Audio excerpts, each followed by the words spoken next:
kama ti for messages ne bra ye je e odwumade ne so ye bekọ asante kotoko aso ye bekọ kaf aso ye your heart of folk stories e wa hanom your bibiani ghost star stories e wa ha nations nc almost so e wa ha ye kwa manoni ye be din komo e wa Madrid aso ye be din komo e wa Manchester City ye be din komo e wa FC Barcelona Lamine Yamal. Details of the contractor obesigno sekra na hon cemetery ni nyina ya boabo ano a ye de bansana no ye de aseda ebema ye pro sponsors Bosheba Electricals Promise Herbal Perfect Skin and Body Therapy nyame ya adomo ochena ye ram ewo Pakiki Organic Cafe UEFA Conference League ye de live commentary be free or edge abroad Promise 102.7 details ewa antino wa brajuma die ne course ya details no ewe ma ewo eye show no so Perfect Skin for bra be your skin wadwuma manenya fe manenya kono fashion tade a betime yi wa wa mu fashion tade a ubetime yi na ho ama fama afa ho na ni nyina be yi a Perfect Skin and Body Therapy bra na enyi pimples amfan fi o bra ye be stretch marks bra ye be nanso be bra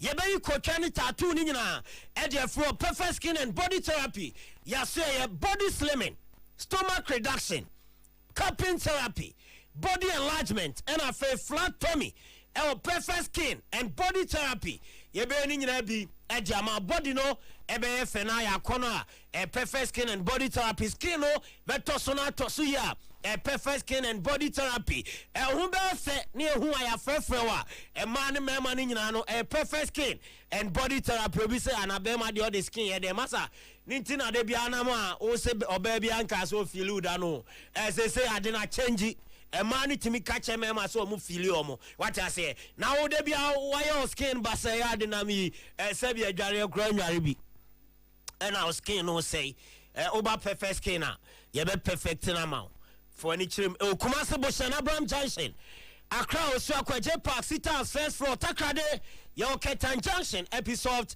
Lodge Hotel for 0553 312 911 0553 312 911 0272 45 35 35 0272 45 35 35 Perfect Skin and Body Therapy be perfect Bosheba Electricals Emon Kania Papa na what to me at the akofie at the akosiesie on ho aye kama na ho so aye fair Bosheba Sebra beje chandelier corner light gate light ceiling light LED light beje front light ni bi beje spotlight wall light garden light chese kania bia opebiano ebi ewo Bosheba aseye ceiling fan ahodo standing fan ahodo ye oni nyina bi times ni nyina ebi ho your Crompton your Bajaj your Orient your Havels ni nyina bi Bosheba so ye product no energy commission aja to energy efficient na se uyu so a entwe anyina ma honden kese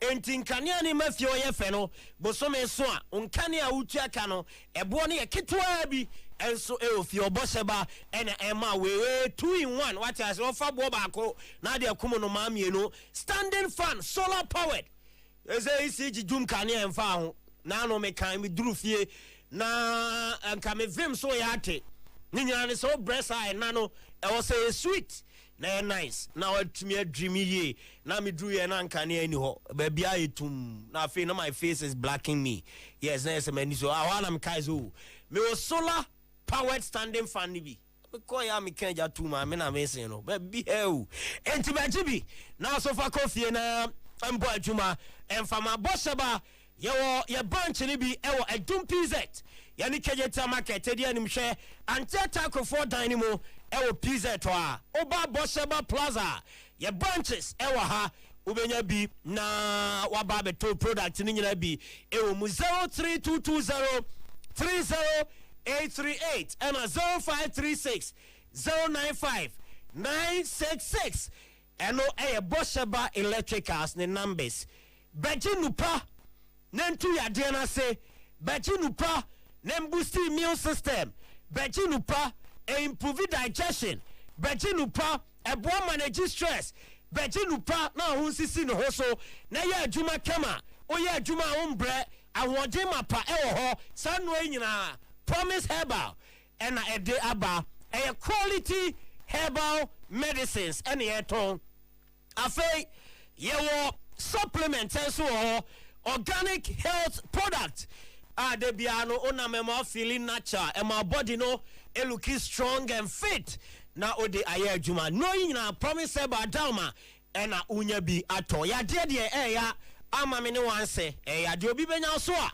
ne free ade tu ase mapa ana se tu ase kra fa free ho nanso ejina brane 0535 544681 0535 544 681 eno Promise Herbal ne number ena frana so do ani bechem Bosheba Plaza eno ewo edum ye ne methodist aso no etianum hwe ho ena ba be Promise Herbal na one no atwetwen koma adwuma kura jama ena ye de highway sports ene bremo ene enwumre ma Canada se no nsia ena ye ma emu se live on radio 102.7 ye live on TV Promise TV rescano decoder no ubenya on digital ne telestra channels ni nyina so ye live Facebook Promise Radio 102.7 ena fe Promise live highway sports airborne ye concrofon close na me chance ye e free FC Barcelona womo aseye na omuguso a prepare Lamine Yamal ne contract extension no na details no ebi abeka yensa enya asem keto akra na de tie ne unsa Lamine Yamal se number 10 jersey basa acha tumuso no ena be se adiama boboko no enom eka package a wo modima Lamine Yamal wa bra we standing the contract adiama FC Barcelona na yes deal no obesign till 2031 ena Lamine Yamal ne contractor obesign with FC Barcelona everybody here na yes afibia no wo mo ma no 8 million euros 8 million euros na 8 no say osign afiwe ya next season wo mo di 2 better ho na quarter the following season wo mo di 2 better ho na 12 the following season wo mo di 2 better ho na 14 enti kopim say Lamine Yamal contract no everybody we wo FC Barcelona na se ni sika oje afibia no okay kaboma obetimi aje best 20 million euros a year Sakran and a contract in 2031 and to me na Barca is staggering 1 billion euros and I share the contract mo SNW and the buyout clause for the period cause 2031 soba eso Lamine Yamal say be our Man United Madrid be ebia o ye Bayern Munich ebia o ye Chelsea bi na so Pelamina o betua 1 billion euros ansana when Lamine Yamal na wako akobo eje amawe no details free boy ni contract ni mo ba enche campaign for ebetimi announce Lamine one so na marriage agreement or be sign the extension edin ama FC Barcelona wo mo team no wo ko Fernando Bache bobo ko na share wo take report eba any say you say Mourinho ajatum next season obeto so na why coach edi ama Fenerbahce wo mo team na fi no ne Galatasaray Sport Club na premasa Galatasaray pimni to baby krama league ni beba na we no hu so na danger man say na no na omubusa Mourinho say o want me amfa Fenerbahce kra ewrem ewo Europe ankobo Champions League and say Europa League and say masa mun kama no ntum na me in the last 5 years my about 2 European finals doso eche dodo a take hanom teams in Inabo, our European final, Tino Mufa respect Kakra, and my Mourinho Fenerbahce. What was no Matituma next season? Yeah, so I want some the demo. I want to make so we'll come Manchester City. Says the spotlight and the sunlight, at Ryan Cherokee. So now, when him Sam, Leon Yatuja say Ryan Cherokee, and your just season, and the Obertwaso, and Leon. One team no na host of clubs and about boy no na say yes in Man City and they are on the NATO almost solid so Omunya Ryan Cherokee fifi on man Ebaboa ne yana se ono ne number 10 na obano city se omu reti ne papa na onse Ryan Cherokee before so bebano Morgan James White about the man Nottingham Forest afe Tijani Renders womu na lead race ne so bebo Man City tin Ryan Cherokee beka ho na afe players mu ba kom benya biano womu de no abomu nyamienu a 8 and 10 rows no and womu de ma players na eno Jeffrey Manchester City womu se eba ene anwumre ewo Jumadie no eso really Madrid say di omo ya jato Liverpool ya chatum womu betia 5 million pounds ejem ama Liverpool for Trent Alexander-Arnold no bi buzaza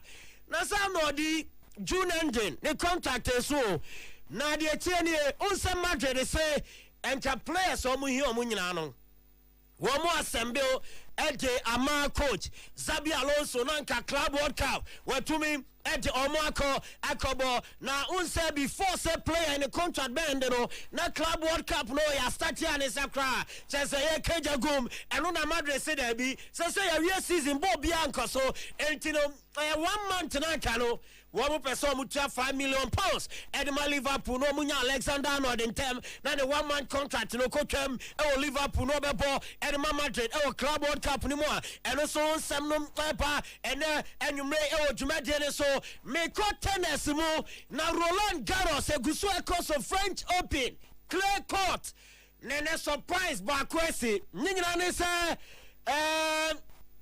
player a friend o Carnori or you see that over tennis my ranking no chese ye kaso on see that tennis ranking no on Kaobi na de tienie and na anopa on Daniel Medvedev Germany woman edbuani na game ni ba na wie no na Nori etwa Medvedev 7-5 6-3 4-6 6-1 that be 6-3 4-6 1-6 and 7-5 nature say Nori etwa Daniel Medvedev 3 straight sets to 2 on my say Daniel Medvedev 11th seed tennis ATP we free more Roland Garros no team to aso enso more tennis ni be more ya je also on some no Jumadie ni so enteno surprise I see and then tennis ni more and also come on eba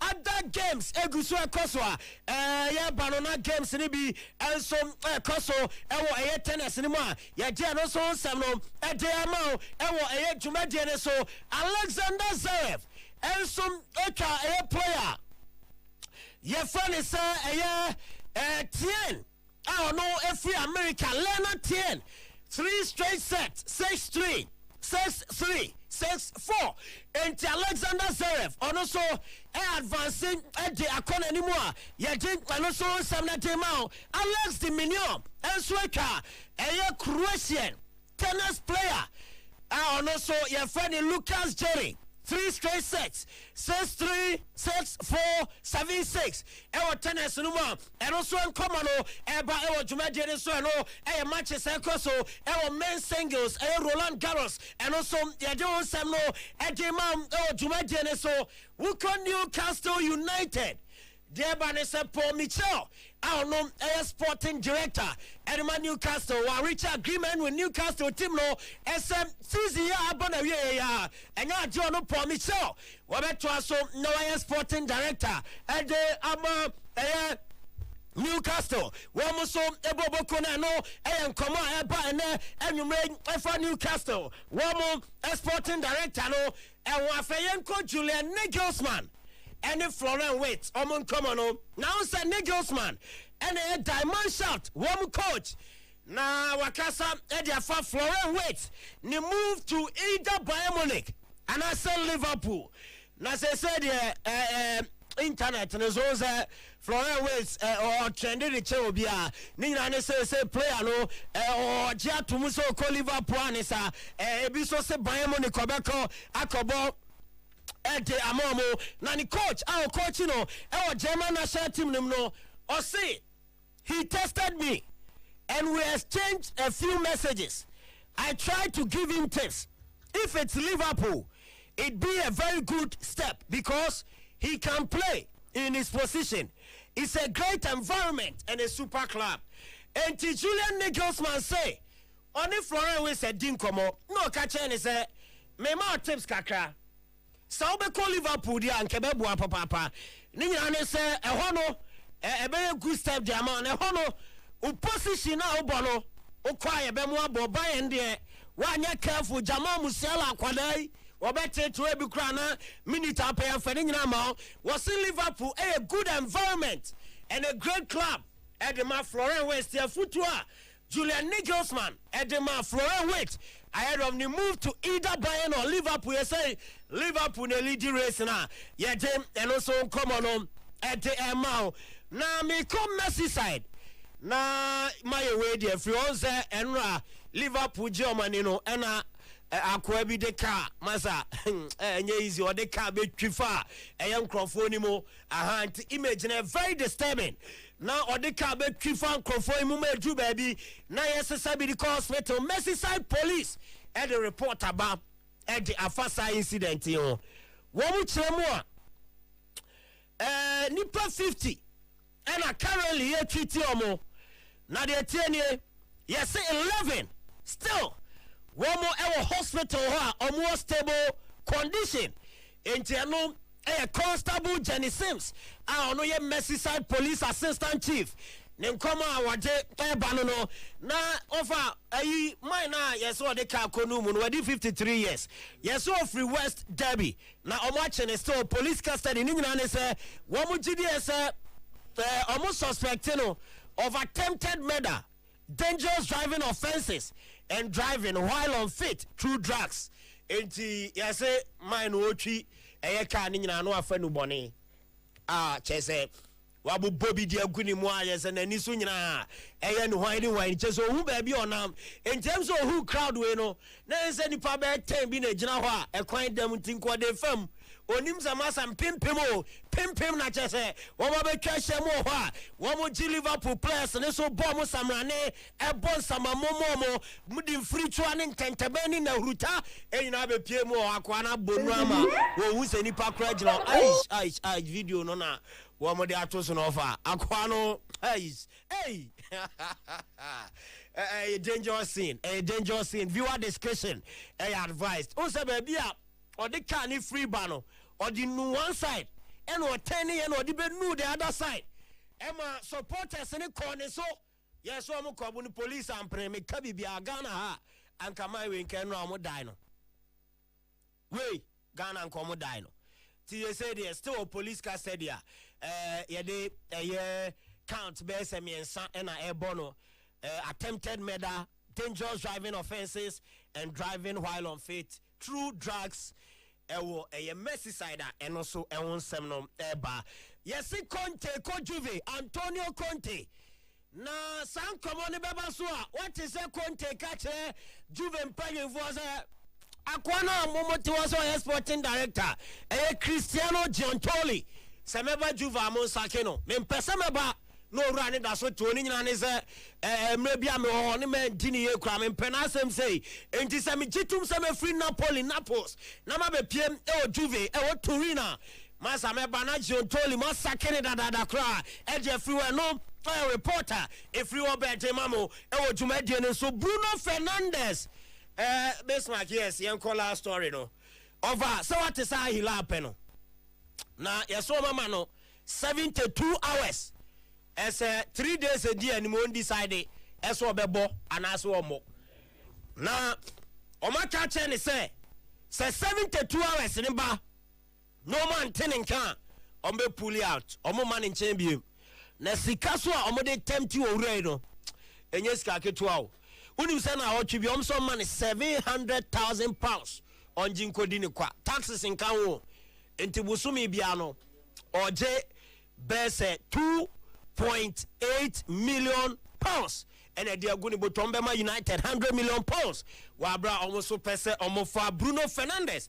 And you know every bobo konim 72-hour ultimatum. Al Hilal. And ama Bruno Fernandes. Obabo. Anasa mo. 3 days a day and me antonka ya antonka deal no off ye just so na ye the microphone cross so sem no is still live on Promise 102.7 live on Facebook, Promise Radio 102.7 and afi Promise live ye the show no eguswa ede mamo ewo studio sa yes okay Tino ewa hanom sa so na danger man enso ewa ha danger ye ko ye rem near the sem na ba say ene de we feel Liverpool stories in the camera akwana ucha Alexander Zeref no usi we dey unseeded tournament ni obi anim no but ranking rank they said in tennis no yes sorry yes ranking seeded I say yeah obi always seeded no ranking no there it comes with what about different number tournaments what about different tournaments now we'll gain any points yes so what I say but seeding need there to say top four no queen we seeding in such a way that first that second top ranks no in early part of the competition into omo fan kran na omo na omo ba no ne medal you know my friend me danger a fan of tennis. Oh yes. Me jitu me da se pa. Tennis pa. Me those days you know. Yeah. Now Brian, if you say you tennis. Some of them will help some price more. Oh, Boris Becker. We hear Boris Becker. Yes. You know say we have enjoyed tennis before. Yeah. So what I say, but one of the top tennis stars I enjoy almost. Yeah. Federer Nadal era no. Federer Nadal. Yeah. It was super. Yes. So what era no. On say on tennis. Yes. On what you call tennis. On say Federer will give you sexy tennis. Yeah. So what I said, Nadal will give you power. Now Nadal, the history behind Nadal. Maybe answer now. Nadal ni favorite court pa. Clay, which is the French Open. Clay court the whole world. Clay court specialist. But in recent times, and so say Novak Djokovic, Rafael Nadal, Novak say or a hardcore specialist. It will not call Australian Open. No about Wimbledon need a ball grass. Wimbledon grass. Yes. The Australian Open. The white tennis. Yes. White. Oh, the UK the one. White. And Djokovic so called Australian Open or by US Opener. Yeah. A honum na a strong good power, but no to me so maneuver way to the French Open. Yes, but Nadal money Federer mode. Federer was Mr. Tennis. Yeah. He plays sexy tennis. But me didn't tell me pen Nadal and they say Nadal, the history behind Nadal no. Nadal naturally for what we are told.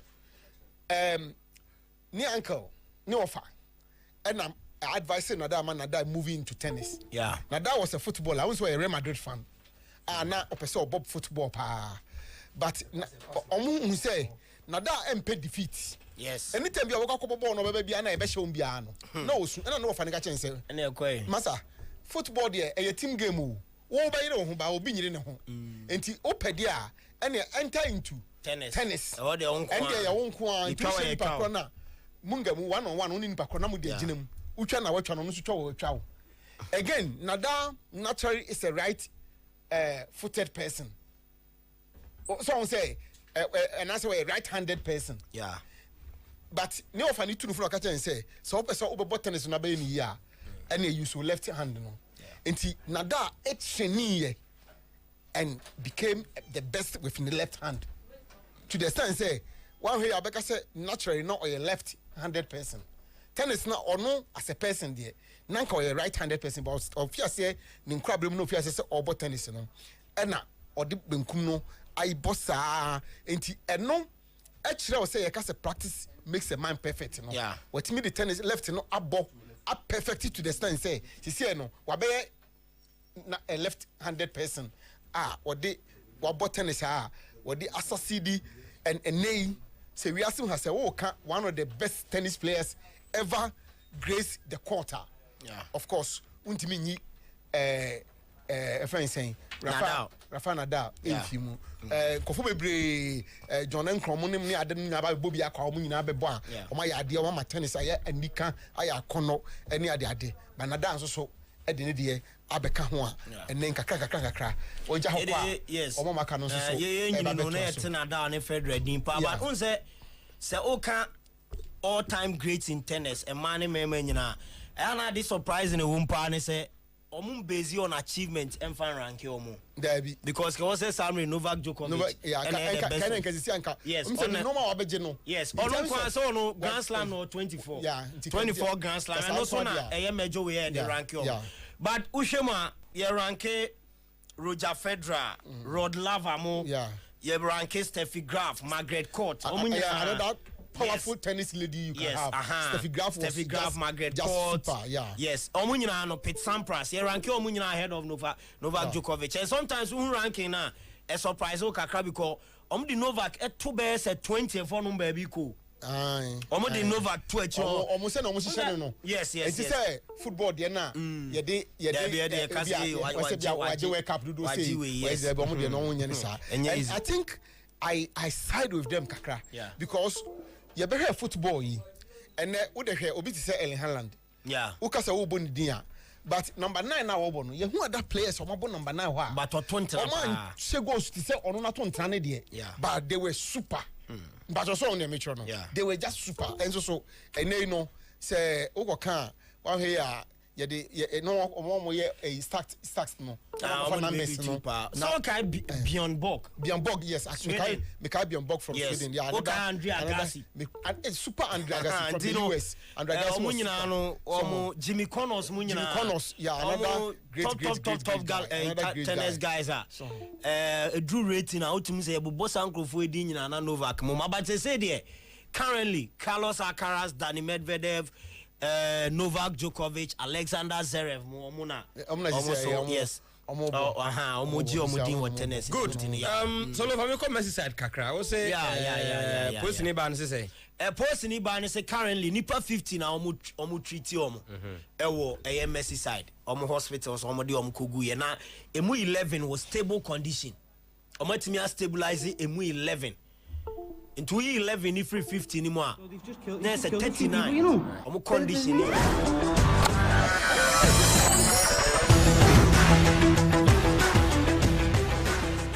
stable condition. You stabilize them.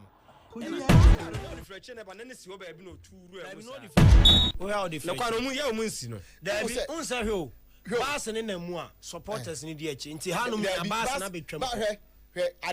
Bas na parade no nye first time ayehu parade ni minimum teams aye parade bas na kono supporters no mu gina chire sei then stewards no ebe gina ebe ben bas no because ye konyina no ye protect we no ba no onim say bas ni twam na stewards ni twam a enipa di akire no obetima di ombone o plan ade no calculated attempt to a manslaughter what I say manslaughter when you so look and names be bibi fare so so mo an kasa jatum say o mo kwetwe mo ja mo so no bibi so bibi for no so hu ni percent atia o nya na adwene say da bi adwumbo ni woni tim odi kan no plan is wo kono bi ko anu ma wonti mi nye okay sana o chire o plan is wo kodi bone no ba na so onum de ka ho na je etimi abo na ma na ye wo fa wosi so wanti ayi twitwa bi ka bi kire wase I ndi say that wanti sa ene kweda so ho nti we nya de bia ayi wo ya na dwen say and then for 20 or magic on ya bepe se ne tebia no se mitimi ye bibie na no pa wanya miss course me ade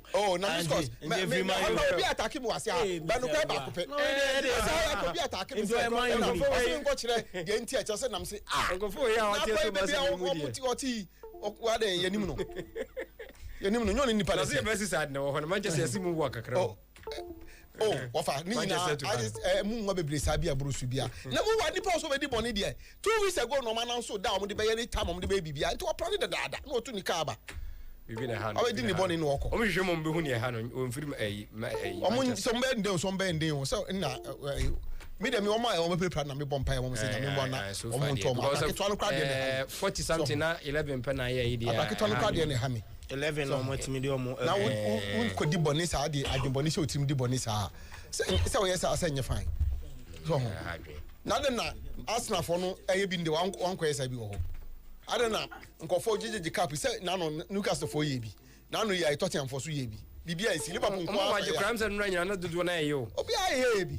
Arsenal for no so yom de. Bibia nsi. Enra Crystal Palace so ye. Napoli I think 2 days ago. And Liverpool so. On person Chelsea bia na Nkofo tano ye too much. Asemo. Ba yes mo ye den ye beje. Oh magic. The way they are saying. We ye be boys ye be sanje. Mo ye mo. Nti ofa de wom no. Ofa me kona ene ye kwadwo obin birthday. Hey, kwadwo me kwadwo obin Leeds UK. Yes. Yes. Na mo de man de mo de picture. Bismarck me de image na fa horses here the amount. Ti me kona. Oh yeah che. Say na ti ya nweshi kwadwo obin. Obetuma nyam sisi obenya. Me de image na ma Bismarck wo WhatsApp line so. Na offer say wa down for ne Bruno Fernandes ha. Bruno mse say wa di mfie sen. Sami solo Bruno di say on person obeka. Bruno so 31 no. Na o tubia 1.3 million no. And now omo to say na o tubia 1.3 million no. Command no me count every time say 3 days dwen ho me na be bobo no na o fa. Na o tubia 1.3 million no. So di ni sika banti no. Ofa na o tubia na o tu. Ofa mbacho tie ni yo na o tubia o. Sika nya de nyina. Ofa Bruno we di 30 o na o tubia o. Una say what say Bruno ka say. Ono no. Bono person ojin crew enye sika no. Crew aben. O si say sika ne de anko ejai come every 16 crew.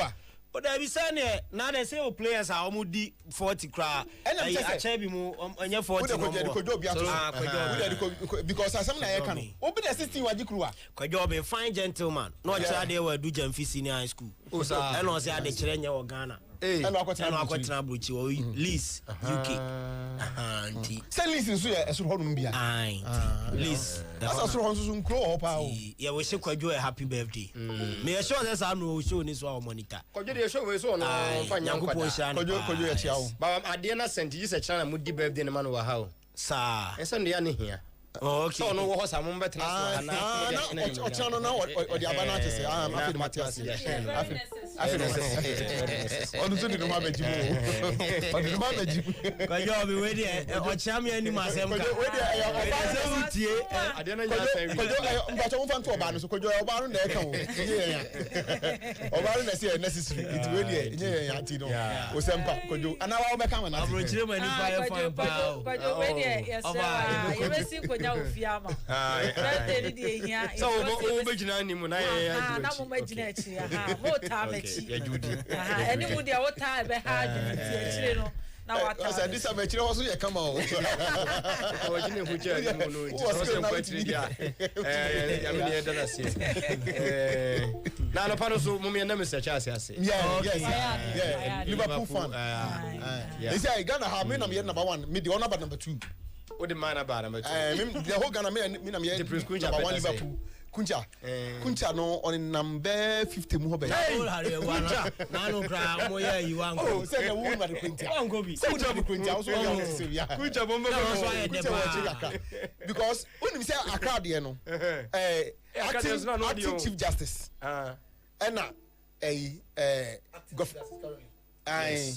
Godfrey Dami omunya command speech was here sir Accra there no mo ye oh minimum say no come video ni ma oh man Accra there no was exciting and before we be quiet nanka Dr. Randy Abi Bekoba wo enya ho and adapt ya pofan ka we say no I busy Kwadwo Adam mensa no we say Liverpool so ya Kwadwo bia Kwadwo Adam mensa hey na kuma see them last back we no my speech or send me say hey man ko fast ma ba o Kwadwo Adam me son ko fast ma o cause what ti cry one here no kwa who can cast me ko to me na no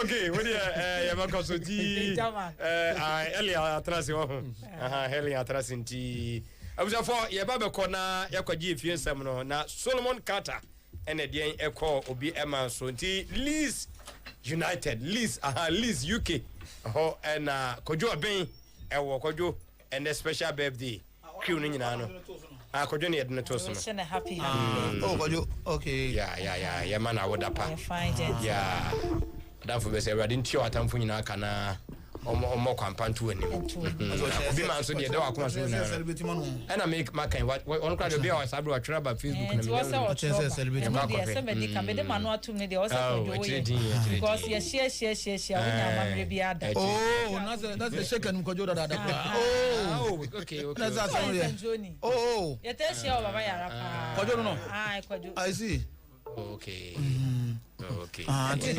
shake aduna na tumu de na asem no asem bia na se obaba ma obaru kwa ho osan fe kan ho kwada so na nya se kwa shake azoja ye de share ba ko pe na se ba bia ten shake na ye fa hina wiei de 18 no ye be rem e the Blasters of Ghana camp and I think so Ghana Football Association President Mr. Ketu Kreku de nsem kakra atuja ye be boy rem e wo Kumase Asante Kotoko ye omo ho nsem wo ha ye de mema ne ho nsem ne betu dwa ne ye sure mema ye refi se e ma ne nso e wo Afcon bi e da wo manim CAF etimi e release venue sa ma ne be si akan no ye de ni nyina e bremo e wiei pepe e wo Promise 102.7 megahertz eso enti yan shansem na se na yenkopie mo e wo coach Oto Ado na so ye me no ka say de one ne mrantie no omo London a omo eboabo mo ho ahead of Unity Cup e da omanim na china 6:00 p.m. pepe Ghana ye ne Nigeria me na be se Nigeria ye no omo e de ebo ani na ye no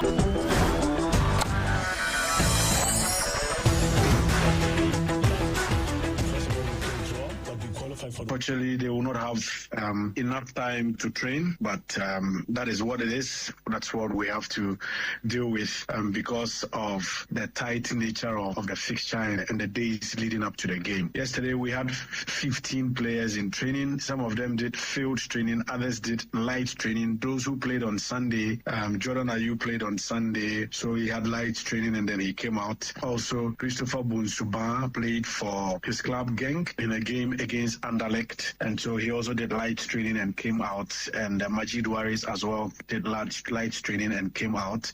But the rest of the players who played on Saturday and Friday were in full training session that lasted about 1 hour, and they all looked good. They looked very lively. A player like Majid Ashimeru, he got to the training ground. He was not part of us at the time we were leaving the team hotel, but he got to the training grounds I think 20 minutes into the training because he came straight from the airport, and then he changed and moved straight onto the pitch, and I think we were very much impressed with his decision to go in and throw himself into the training session, even though he came quite late. Everything is fine. When we returned from the training, we had Abdulaziz Issa joining, and so the rest of the players are expected to join today, and hopefully we'll have a full house by 7:00 when we train, in the evening. We've gotten to know our people much better, for which reason our strategic interventions and support has always been tailored along those lines. And here, what it means is that we are being honest to the people. Honesty, knowing the people and meeting them at the point of their needs. So if you look at all the strategies, all the policies that we have rolled out, whether by way of introduction of competitions, whether by way of introduction of policies, regulations, support systems, it's always been targeted. And I think that in this modern era, that should always be the way to go. And somebody to 20 and to ja young to us when you copy mo the Black Queens of Ghana omo aswe ya me no kasa de team no egusua eboabo mo enche 5th July on be kwa kopiem Morocco and a women's WAFCON no eba so den na me no kasa no ene CAF etimi ababontia stadium sa omo be si akan ni nyina no or the ababe to ja no ma wo chiem o se Olympic stadium no game ni bi ebe koso and afen so Labi Zauli Stadium ebi betimi akoso na Perry Jogo Stadium so ebi ebe koso na afen so El Bashir ombesi akan ni bi na afen so Bakani Sports Stadium so games no ebi betimi akoso no ma na se no na CAF etimi de ababonti a woche mo se countries na ma qualify Afcon ni nyina no monhane so se be bia no ye betimi de wato amo akosi akan na se no ene de Africa CAF aso ye eba na ene player waba be PM the Black Queens of Ghana so no the first call up awenya no from the blue entry or the Sam Kakra Atuja after so joining the Black Queens of Ghana team no said their camp situation AC etie yenti and some of the tuja. So far the experience in Ghana has been amazing. I've only been here a few days but I feel like I've learned so much. The girls have been really welcoming and it's been very challenging but I feel like I'm learning a lot. It's very physical, physically demanding but I feel like I'm being pushed really hard by all the staff and all the players so it's going to really help my development. Comfort, Precious, everyone, to be honest, everyone's been so helpful in their own way, whether it's on the pitch, off the pitch, or just in general. But yeah, I'm really grateful. Yeah, this is my first time in Ghana. I've never been here before, but so far I'm really, really enjoying my experience. Food, I'm enjoying all the food, the jollof, the breakfast, the lunch and dinner. I'm enjoying it. It's a lot of protein, a lot of carbs, so it's good. Miti tree, small. I've learned a little bit. I'm learning it, I'm picking it up, but it's difficult. But as time goes on, it gets easier. I'm very excited for the future at the Black Princesses. It's been amazing to watch. The levels are so high, the standards are so high. It's inspiring, but I'm very excited for the future. And yeah.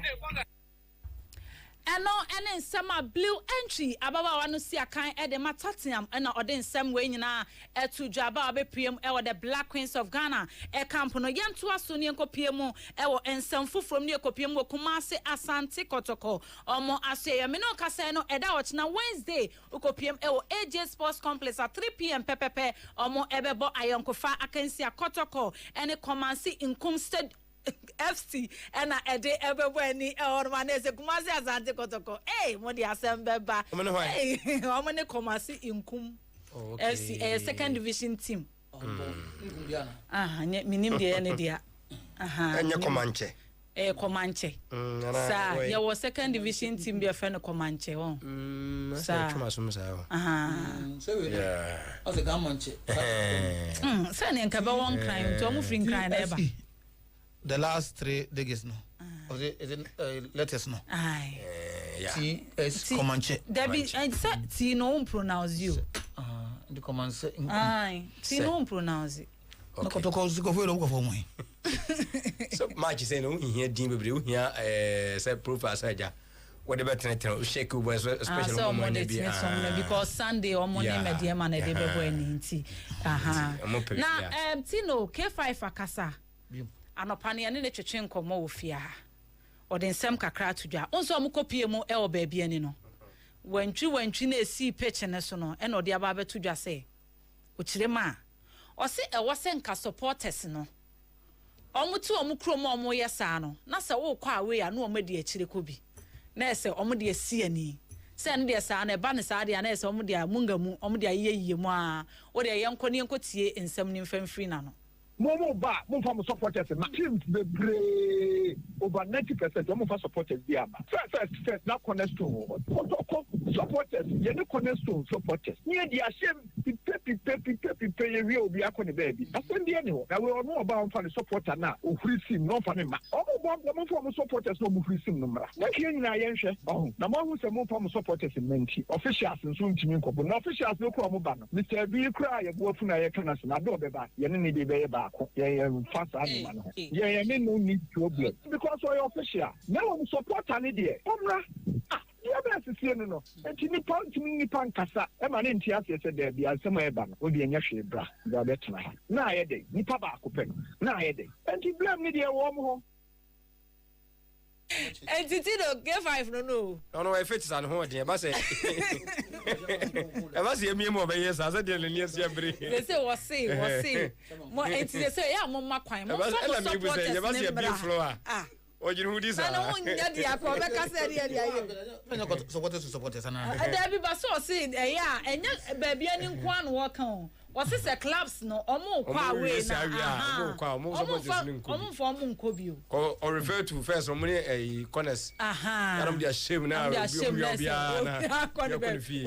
fe fast ya se okoro ni mo ja on turu o za chama so re chombe chama ko do na nyakupo shero yeah ore ana ye hiano be charge ye hiano be bia so eni anu mo ntokwa chama mo game ni de ba ya on turu okay kra ye ya na je so bia so re no okoro baby ya bo na hona mi o ya akofia no akofia mi a so chama on so kai anu akai oko takwako ja so tro chama ko ja so tro pe hey on 2000 about 3-4 seasons ago sir hey chama give for kakra for no so bro kakra fa chairman izo ene wodi kan o da wona ne kasa ya busa ho ya mo ihwa na kwaji moko ya yitwe ne pe mu se mko tamale koboko ofa ya mo ofa delete ofa ya mo delete over break teacher ma mse o kaka sa ne mana o ko no me dia ma chairman na o teacher ma de se ko be ba o ba jara la kwa ya kakra wa tele de kotoko o zo agwa ka na ngoma so nti o mo ko with dom de obi ani bi no o mo so sa de mo nya de obi nya bi o mo ba obi ani ko na kotoko no zo ba o be so the presence no feel you o me tell me no chairman kwan mo de mo chairman kwan na eja o mo fanyim kakra ni na ma agro ne ye de chairman ko ni mo ba say akwasi ba de o ni be free o see wo no de o mo ni asem da bi see wo no mo ni na supporters no we identify na de eti say no K5 na this ansem we tu ja ba o kan ansem we nyina wie no e na o se o be share supporters no Sunday o mo ne medema eti o mo mrago stadium no mo me hye ho ma no mo support medema yenti nsem a chairman K5 kotoko ai okay support kotoko na mintia medema club ya kuma Asante Kotoko supporters mesremo hwe no bia anka league no be bia fa nti wa ba mabu sese yen kola no ball o mo bo no ene coach adwuma mo ye no so ni papa nti mesremo da kwasi ada mo me mra stadium afi yen fe supporters so nta team mechi e kwan bia so no ade aye pe e ba ko pesa e be kwa Africa e kwan bia so e be kwa Africa nti mesremo mo bia mara ba mu obi amra stadium na nyefe eno ene sema chairman K5 ede etuja na Hoho United Sunday ne de na akopie mu Hoho ya enya asem keto akra sese de omonso after say yeton Liberty Professionals e man be ye Hoho United no omasa qualify on be piem e wo the Ghana Premier League no no mu chiema omso omo coach Shaibu say a odi omo qualify no enya ade a ombem na to adwumadi ni so biem e wo so omo fa coach foforo because license na ekuta no ontiment na bench endi juma emfa ema Hoho United na coach Shaibu say edin sem kakra atudwa ochema o say zone 3 no e more din ye papa et say Ghana Premier League no pepe yenti ensem o kafa ho. So we give thanks to all our colleague coaches. I think the best team won the league, and better luck to other teams next season. We are not undermining any team. They are very good tacticians in Zone 3. So that is why I keep saying that it is the Premiership annex. I think Zone 3 play better football than the Premiership because the build-up, if you look at the build-up, every team has its tactics. The build-up from the back, those who are playing direct football. You can see when the team comes out, you can see proper tactical play in the team. So that is why I think they should take a second look at Zone 3, because if you look at it, Zone 3 played the semi-final of the FA Cup, and that should tell you the stuff we are made of. And Zone 3. Enti Coach Shaibu was saying, and Atino, or they are sorry, so I mean, I did look at no see, and I mean, sorry, no, Yan Shannon to say, UEFA Conference League, you know, final on Wednesday, you could PM our Pakiki Pap. Eho and I call Akopimo, the live commentary, but promise 102.7. Eho Honoma, and that watch na I. That's a Wednesday, the Obian himself Wednesday. Debbie. Wednesday, no kind of one, and your Wednesday, yeah, that watch na, and you mre. E baso e wo pakiki pap ya hihye bibianti so obi ambra no metie commentary mo hwam ye papa na say galamse commentator on Nevesa na e dey bas na Saturday ye be kwa kopiem e wo Bantama High Street e ho na ye dey Champions League proper na ankasa no final no ye dey hihye so wo honom commentary no dey mo champa na promising so pakiki pap and also a hona banti ye chi emu mienu nti ye no sa na ye be ko Bantama de no na say o mo aka no same mo maji pakiki that time ni ase media wo dia because on say organic name na wo ho no da mo ko drink no o mo kan mo asem kire me na enya no na bi nso so o mo e fa o mo yemu yi aso bo yemu ye yemu ya no na e fa e enti o kwa sa promise mango leaf hwan gava leaf hwan ene kama papa ya so ye ko Bantama no honorable CID wa organize bibia kama of the so we bia no benya ye fence yogurt back on a Bantama there. Oh, okay. Unya bar, it doesn't matter the part of bar. Oh yes, and we had tens of thousands of mumra. You got now they have now enjoy. Enjoy. As I don't talk or for University for the from say. Pokopan almost very represented. As well as big dignitaries. But Pakiki so big dignitaries. How the Unya could draw say Dr. I am off for me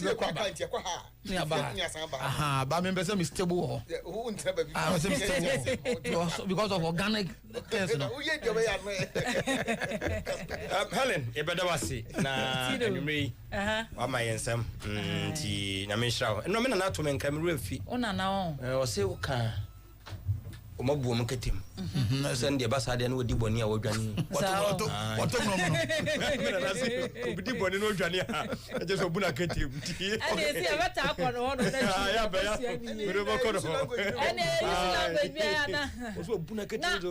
Sakasa we kakum no me pesa watch last year in 2 years because they say 1 year kokuno. Sir, no, you know your realm, you know, conform, and a calcum, you know, cocoonum.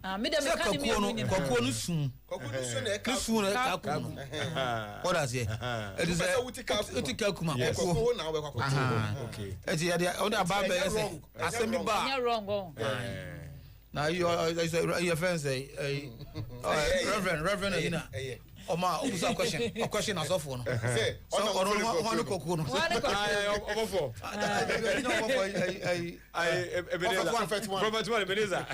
Prophet. Now, okay. Yeah, who's a prophet? No relations. Oh, sir. No relation, yeah. Just a connection. Oh, yeah. Just free. I remember Papa, 1, 2, 3. This is no power. Proper this year. Yeah. Me call her more go. Ellen. Oh, what's not? Sheka. And Ode and Seminole Eddie Abu Goodiama and messages in Ebiwa. Now, ye coming in the idea. Tana so Gethsemane Methodist Church. Almost say finance with Christ. Not just one more water na swing na unse SD ni nia. Not na so Gethsemane ni. Steve boy where I can say, you know. John screen kasiye pa. What to our no. Na so bolo no nemu. Now ice cream so any nemu. Say. I say. Very good. Now so for no more. 15 minutes net demo no. Na I know the waka some. Yeah. Finance with Christ. He didn't that's no. But here showing in 15 minutes intervals no. Na Reverend Nathaniel dear dot. Ono no ajibe 10 minutes bi na wotutu ofua didi ho nkoma no a hye crying ti atone din finance with Christ ebeto dwa water na so Gethsemane Methodist Church na me adomu a memende nti no nsiampa emu na wo ho wonya so bolo bi edi apa woni mu no na ice cream so etu ato na ye nyina no ye hwe PSG Inter Milan ya fedi obeje nti ye be hia wo ho nti ho ne de me furu kakra ne matwam bantama ne ye be yiro ye be ye nyina de abom na me adomu a ai oh yes, as a Kanye ready, we will be very necessary. Yeah. Comment over enough. And they are to say gagging. He has to be there. Nobody can run. You can run, but you can't hide. You cannot hide. Nobody. Okay, so I come here. No gain. Danger. From Poso Abedu. Oh yes. Yeah. You know. Ajukum. Yeah. Flight from what touchdown is US. Jeremy from Pond. Straight chatted. Private. Medicals in the way medicals were passing now. No, or maybe interview no crowd to until o sign final we no more announcement now. Not for release Sanomano and this I had no more. Near that interfere. Yes, Aquana. Or they can no chica cofa sabini permanent or message say report about Liverpool ni pa say no wins and papa report no yeah group be but you na pa so match me no police for no nkasa say akwano no anum cocaine what was say akwano say me Monteni ye. Mummy no bia kan sem bia ayi ni last mo prove mame. Wo ba fo bo cocaine man hunu cocaine wom. Tu wo so se o Liverpool ni mi humi. Te mumwa me why Mr. Mo. Se na be ya de be boy ye no. Ba fo ko twem me de me kai ye no se. No I still for the boy and I for true. Unse afina Gada dia. Jenny Sims, one Merseyside police, one assist. I almost say just say no fine. Asemi there, 3 days still walk of yaba. I don't know what kind of one go Liverpool new ana. Oh, I feel then I did just say but say when you Liverpool ni. Say oh you strong on family when you Liverpool ni. Ade solo de ba ya me kai bi. Ade kan no pa. What dispute say ade say ya ko na ba still Hausa na Tino. Unse enra. O my series of press conferences. It's where the mimic idea. Who's one crata? Or my starting on more chassis. No man can be a little supporter. Man can be away. No, I find your man. Why would a man can do? Until was say update from Merseyside Police Assistant Chief Constable Jenny Sims. 50 people treated, 11 still in the hospital. Okay, I'll say.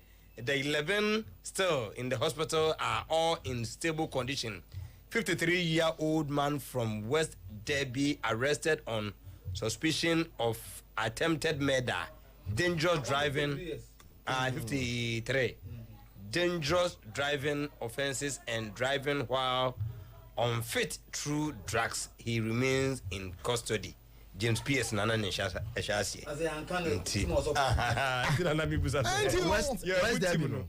West Derby, no. Didn't ya? West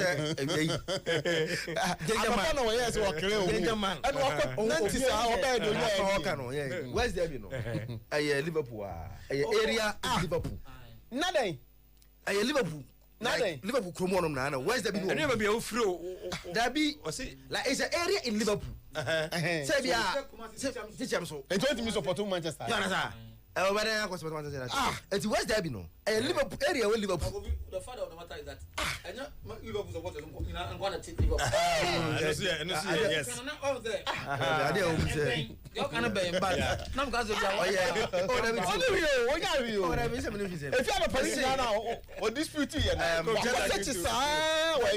journalist assassin. Almost because he's a journalist. Now he's a non-pay. He has been identified. Who's asked yesterday or mama press conference no. Mama bondi no. And where's Yambo? When my man was there, no money almost share that no man can. Oh my man more details, but today now they're giving us more details about him. And now after the identity better known.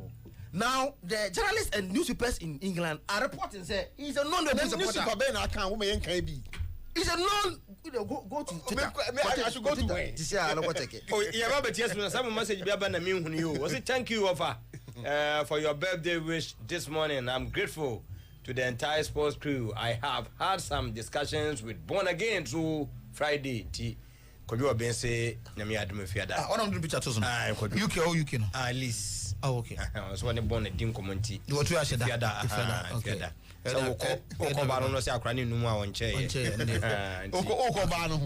In the first place. Now akrani numu dia kwa den ho. Say Okobanu ko ho no say akrani numu ti ma nwie no wi akrani numu a okwa den ho. In the first place grateful so acknowledge you. Oh yes. Ati kojo ya me enka ho. Well, ye ba be jesim na ya konesa e ho na enyema ye kama. Ya osabe of my kuma yemfi was a good show. Mother Richmond Tino, the show is live inside Hamburg.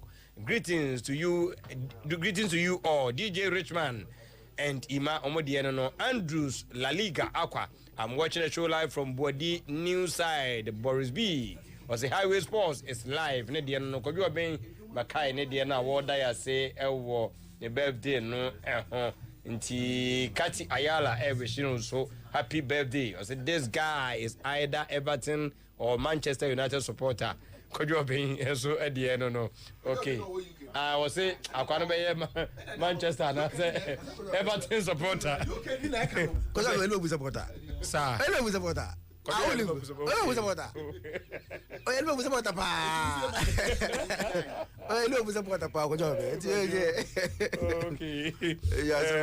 Francis, good evening, Tino. Bruno has been offered. Okay, no, that's all. Okay, no, now Zach, I don't know about a bay. Oh, about almost 1 week in there. 31 years. My dad. 16 no more than no. That Bruno because he's the face of the biggest English football club. He's the face. No, that's a fact. The biggest. The United is the biggest football in England. 16 no. It's the biggest football brand. Well, first United and that's England and they are still the biggest football brand in biggest Hey, Kofi Zaki. Oh, you don't need anything. They are the biggest. Bibi assassin. Almost see. And omono in terms of Cassiano. So Cassiano UK only now for 5 use Scotland or Bia, but they are the biggest football brand. Okay, yes. Omono no brand no. Real Madrid no mono boss. Oh ha, you call ya. They are Real Madrid no boss. Enti Adams Moha message aba ene enwumre Kwame Adomako wonso de aba Young Gabi Junior o message is here Kofi John Kofi Asante o message aba Kojo Ben Makai Jamfa Idusu munyina odi sikatum Tomprada wonso de aba Kosi aba Kojo Amankwa Daniel Alhassan Mohammed Modi wo de wa Smith good Prince Young o message aba wuram ena Adriana ba Saint Mark Danger Mommy and channel kakra na yenko yenim. Biggest I'm ehu. I'm ehu biggest. If you ask me, make biggest I'm ehu I'm above. Alle nyanu one out tell me say kotokoni house. Omo no so nga na so mato mo ni munyam. One hour can say what can one maka kan. Omo to mo ni munyam. For example today, Oba Yuka, the biggest sponsorship. Anti on the what league in no o sponsor o United sponsor o just in Liverpool. It's a fact that today even upon their struggles Adidas and other snap drop then their money is bigger than Obi. And that's sorry Adidas for say sponsorships no. Sponsorship no the Manchester no. Manchester enti me am Champions League. Enti Manchester make you 10 million pounds. Hey, a cabbage. We need biggest no. We are biggest. Some no we are na fast man but na danger. They are 2 1 KC enka. Wa ko ya na akoko ba na abeka. Na no so ba be. Your ball league season ni we ye be obia omo okobo international friendlies na national team no. Ya from omo ko. Obi akabia e ko home. Me bo nyesa. Sikanti ahokyere sika no beto players ko munya binti no. Omo ko ta Kuala Lumpur e ko bo friendly matches Jack Piska the biggest. Me mama me look at me sure nko pacho me fero pa Manchester for na mfofo be bira omudi di man bidie pass me nko we said the oye dey fast mama me kwa e wa blood oye na nye ma twa so na usu over anopana story ba say Kotoko Lagos. Na information a echire ba yense se Kotoko for say do muni tournament bia we Lagos bia. I just say o kontintan abi funtintan fidie no so dia. Tina make say yes Kotoko say the story is Kotoko make say o mo ko tournament. Pacho ata say tina me say yes Kotoko for say but you no said the kind of Kotoko support be bia and your official from Oman Kasa na meboa because Kotoko themselves official has not also spoken some Kobo tournament bia where central force na ko hwehwe mu no mo de buy enti no but offer media me crowd dem person me can say for a television station to advertise the competition and include Kotoko, and we are talking about a reputable television station who is a sponsor of this competition. But what did the Michel say? Say one of the flagship programs or in a Pahanomo. a promise me broadcasting promise media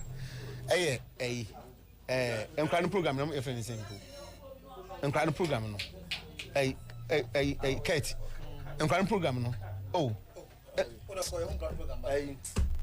enkwano program ne friend same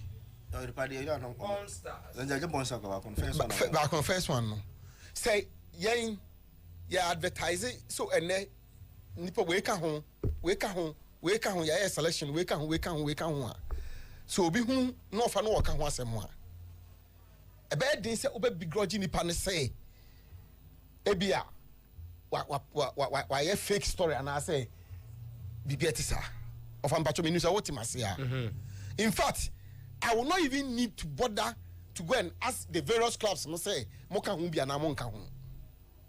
Minka say don't do that, but me say I will not need to bother myself. Say I'm going to ask the various clubs no. Because I'm talking about a reputable TV networker.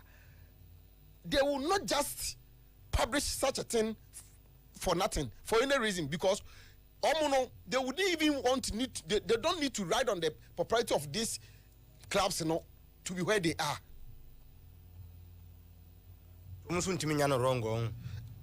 Offer, is it say a story no more and I'll say wrong but I'm talking about a competition they are supposed to be a sponsor. Our promote to send for MRBA. And this idea whoever is part of the administration setup, no, because somebody might have given them the go ahead.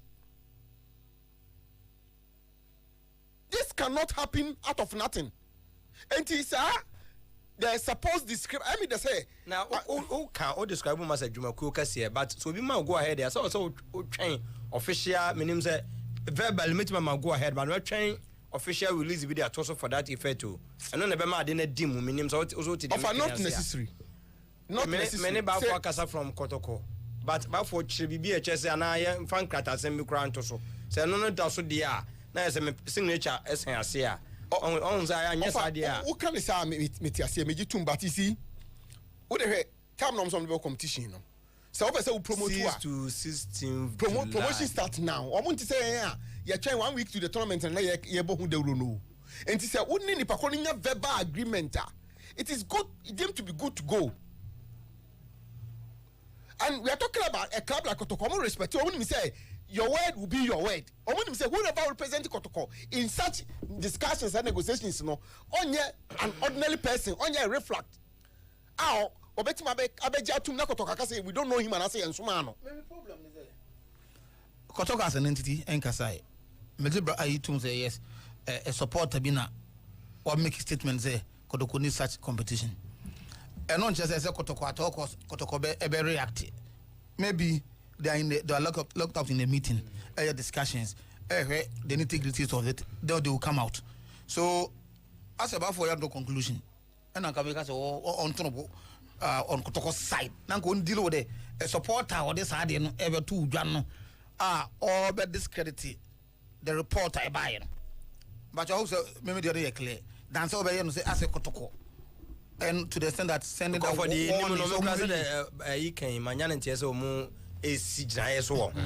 it could be a bar for a final almost I could get to the more can you but Mama more. I am more dangerous. In fact, it is extremely dangerous. That Kotoko Kotoko be denying crowd here. Any be a man support and some year you can have issues. But that Kotoko be too much nana obi about this guy. Let's ask me come. Me who be a whole balcony, but Miss me check star class such as I don't know a buy and a show where Ogumo so time by you. Minimum said that na me put me for say me shut down is how. As what me can say. A private media house. That's a story say Kotoko will be participating in a competition. Yen na speculate and me pamucho say obedini zakito no ne eminia captain mo ami yaduma speculation wrong na it's allowed. It's not like who speculate here what committee anything of a sacrilegious damage biya.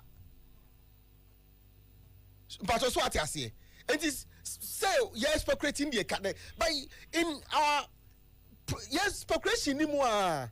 Then a television station on na sa competition obama we are seeing na hwebi no I say me crowd there me na me bo ho dawro me na me bo ho ka me na me hu bibia na teams no more participate in it only comes and confirm of course I fancy in the speculation no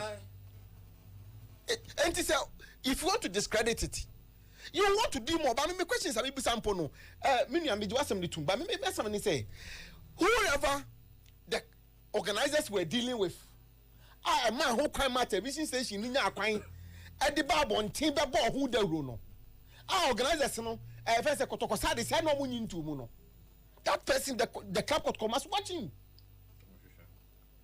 this is Nidako.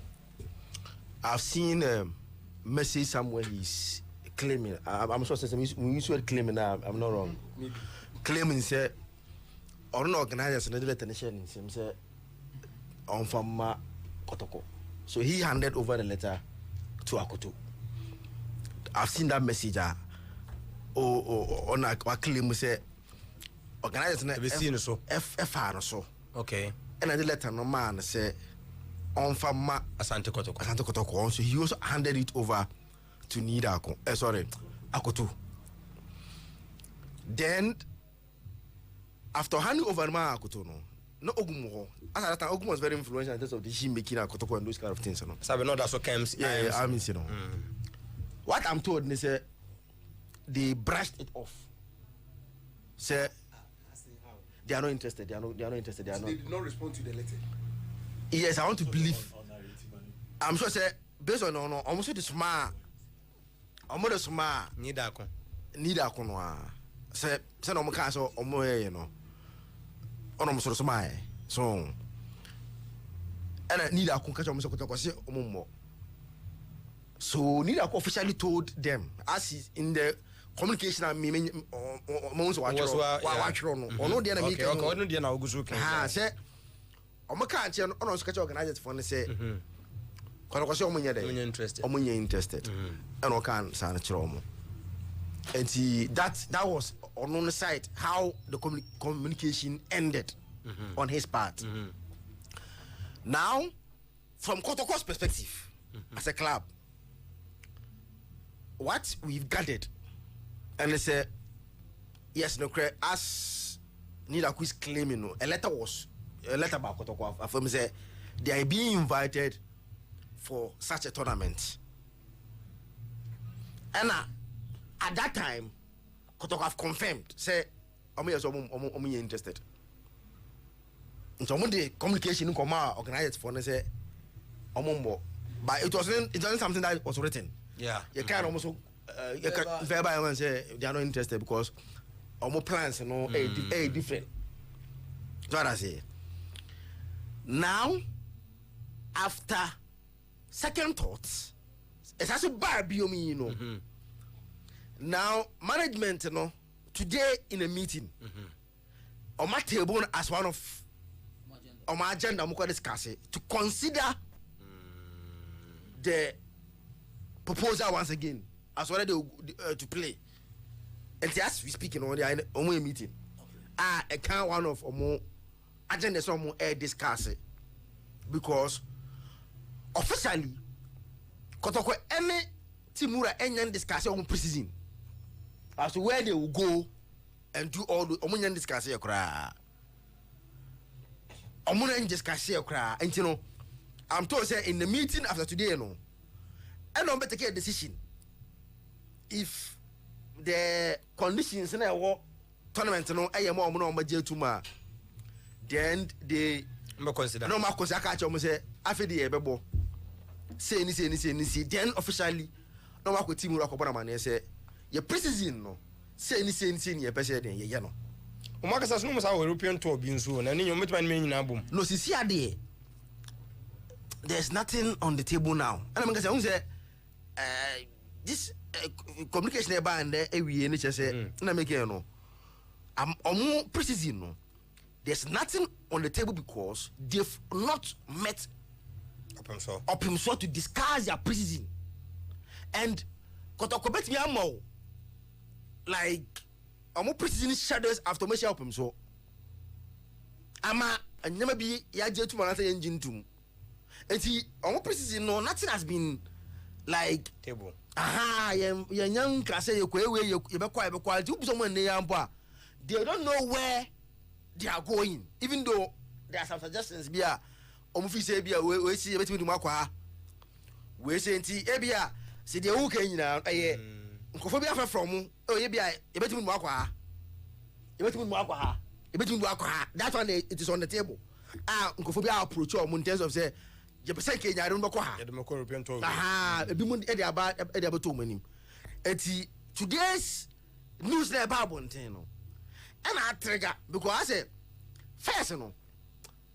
Oman trase and shan discuss it. I say e ba ye na no mo. Yeah mo.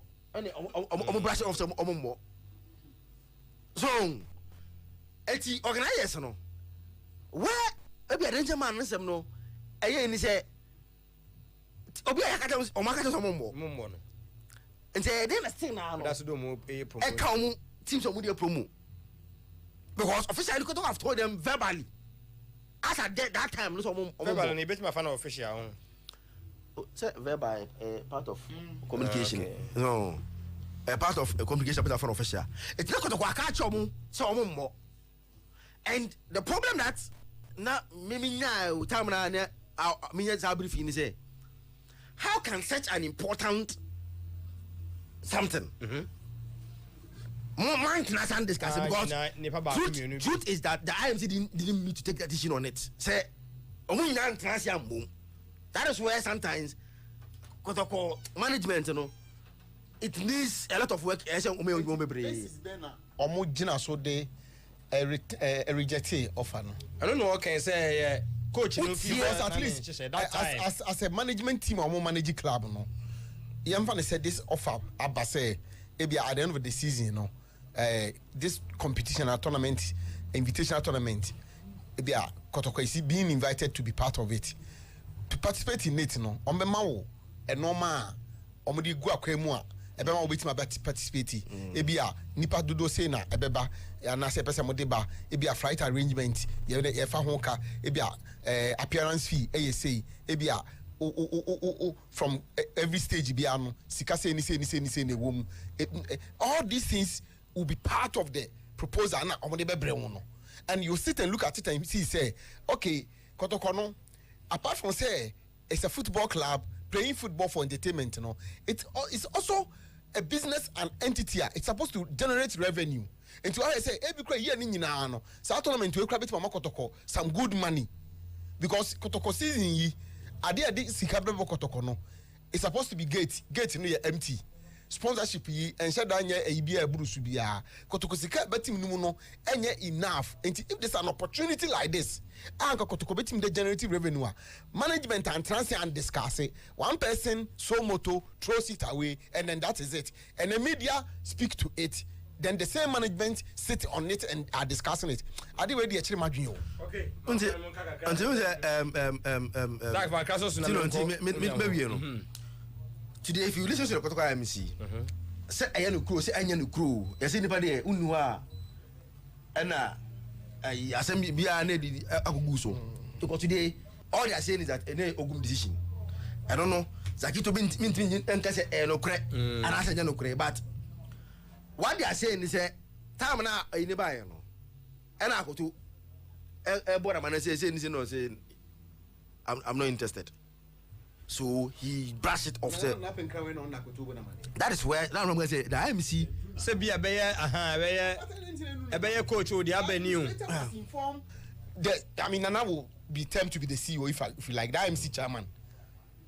The CEO must be informing your coach. And after based on the first half year, no, after a friend saying, I will talk at now, brush it off. I will told IMC chairman say now I'm more. And as IMC chairman, that's why I have a problem. Say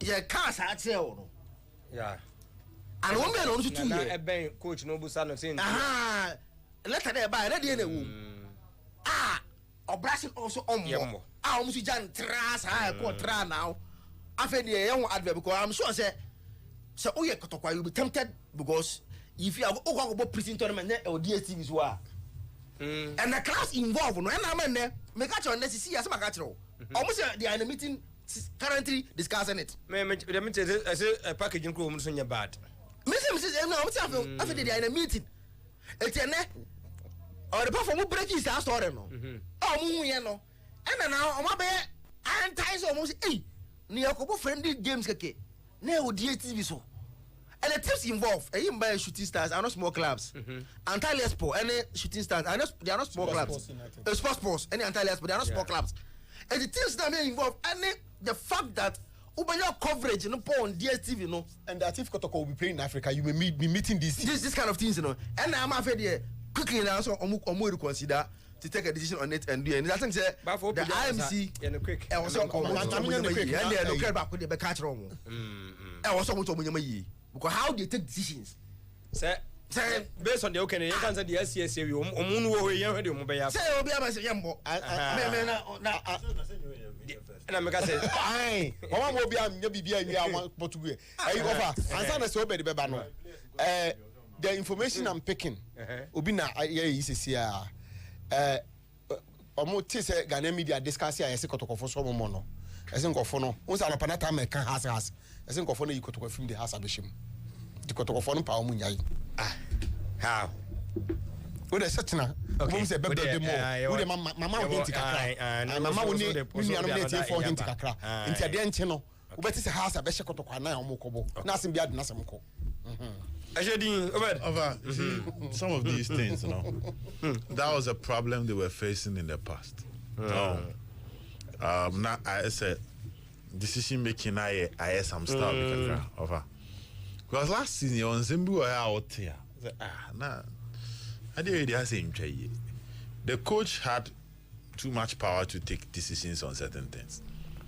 The coach had too much power. All kind of saying US and common about Chita for ne ba mountain the omuka na say my players in Germany also omonso nti where dey onko by US the omonso the okoi I think it was Chawan K5 was obi abeka answer when they went after Ogu so what I say Germany no o say nipa na endorso nipa na nso nti no players na nso nti no wonko be so nya players nya na you pre-season year but in the middle of the season now wo she no and the ultimate players 62 kwan koi. So, in order not to shift all the blame and put it on Coach Ogum, I think the IMC must learn from some of these decisions. They must learn from some of these decisions. It keeps happening and it's bad. Okay, last season, they had the same invitational tournament for Nigeria. Okay, they had the same invitation. It might not be the same, but they had a similar invitational tournament from Nigeria. Emma Publications cost later by Bontisa Kotkumbo. Graphics. The organizers ne graphics the baba on tia na santuko kodin so later ba se kotokonko all because na omon plan your pre-season over they say ball na duro no pre-season is Emma teams side preparation grounds and so move from preparation grounds in this car account because ball now ba ball no prepare we any scan abeje no can we no say yes it's say no scan the din kind teams me start your pre-season acha 1 week na Madrid ne basketball acha na AC Milan Man City bo US no mo bo US date ya omo pescaba omo je say omo say na nya say ya ye priest debut omo tap it because one the American community is a very rich community, apart from China and America so a very rich community. Now I'm focus new football so sir. Your series referring Ted Lasso. Nana club using a AFC Wimbledon and UC. When you say research Americans for here series nipa no American. And I asked about England will be coach. It's a very funny mixture of a bit of football, a story of a new culture. When we say it turns out that Omiya research was the most popular club in US. a non-existing club, a fictional club, will be the trust series. America for one share series in this armor. It was the most popular team. Now say Wrexham team Biaba qualified to the championship. It's owned by Americans, and it was the third most popular club based on the research on here in terms of JC's craniade. So England for them who say, see a koa America for no any NBA. Any American football. Let's introduce them to this game so that you bet me a toy and tired any other. Again, organizers no so mouse kakesia. Until before season when we started in the plan that or Kopiskaba. They say preseason and so then case coach be say mimi preseason person me kwashe peposu. No be aka say mimi preseason person kwashe ebrio over. Yes, I'm common a free hole. I'm out for the teams need to coin Kojiska. Yeah, handy young hunu. There be a see hunu. Yeah, see old wine. There be a see hunu. Which and yet tetedo. Na e bet mensa. Eko South Africa kobo. Ekobo Vodafone challenge. No kobo. On first camber. And network wo homa. Na fe ni ebesua. So ye njan say coach in some say yeah the ama coach me ba it does not fall within my preseason plan. Now kotokone this season this is the preseason one more friendly matches and Jiska. Kotokone has democracy cup. One check akra. Me problem kakra me was some has democracy cup. I know. One kobo bi dia me bra no mu bi o stadium no. One check akra. Kotoko Go Stars ni Vision FC. E Cape Coast Jiska gate. Ni nyina na first camber. Kotokone ko hoy. Kotokone ko hoy ane Peter Mawutim na nkobo ankoje kakra nso. Now the case for Nigeria also it does not fit into within my preseason plan. This should be an administrative decision moving forward. As a club Nankasa Crown started and making plans to get involved in some of these high profile games, preseason matches. It's not about the results for Muko.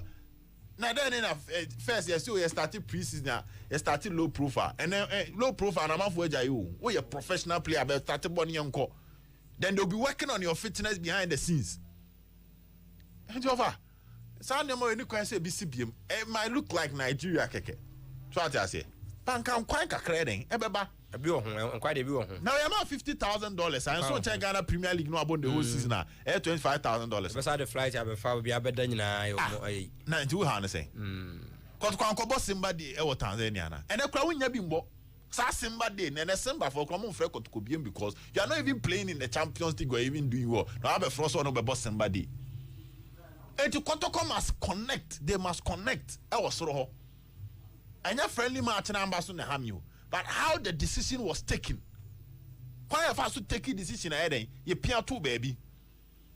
Kotoko youth team Nesenkas, a season as Kotoko Nankasa and the preparation and your head coach now account.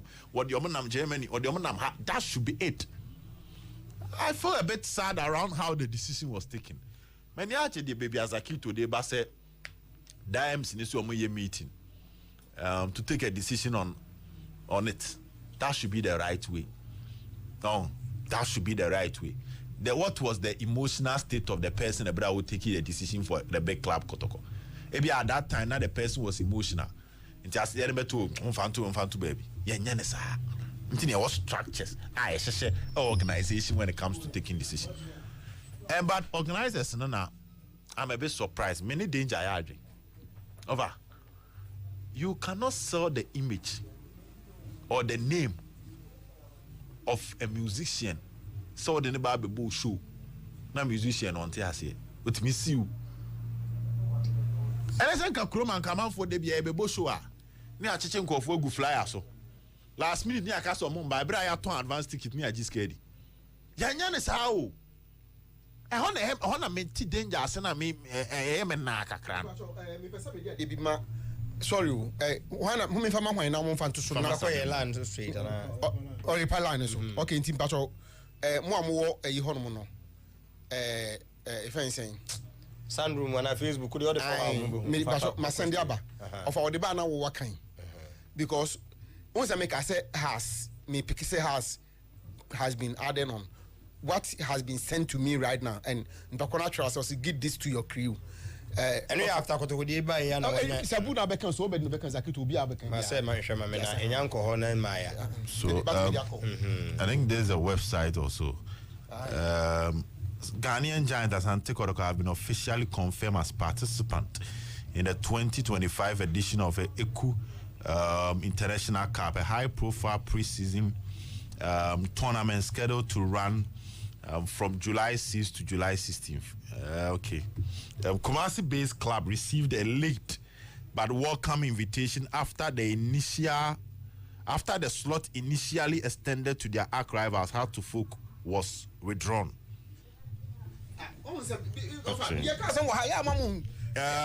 Information gathered indicate that the Accra club failed to respond to the invitation within the set time frame, leading to an opportunity being passed on to Asante Kotoko.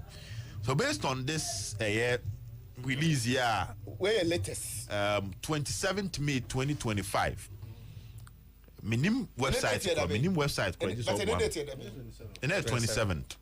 What they are saying here is that Kotoko officially had some about competition. Initially, I'm the my house, and a house went me for withdraw. They were also okay. The slot was withdrawn after Heart to Folk and meet the time frame. So, responding 1 week. And I'm responding. When I make this question, say the denial from Kotoko. Many sure say over. No, but no Kotoko deny. Unse the Kotoko. Mama, you Safudu could say, Yadina Kasa or say Bibia say anyhow. Yadina Safudu Kasa is here. So now the denial is not the need Akobeto. The denial is that Yadina Safudu Kasa Bisan is a lawyer. Kotoko kobo friend no si bibia say anyhow. Ewie ya chire me pie ya. Why I won't be unse at that time na Safudu ni eni Kotoko. And also try no pon e be kasa. At that time ti na Safudu ni Kotoko.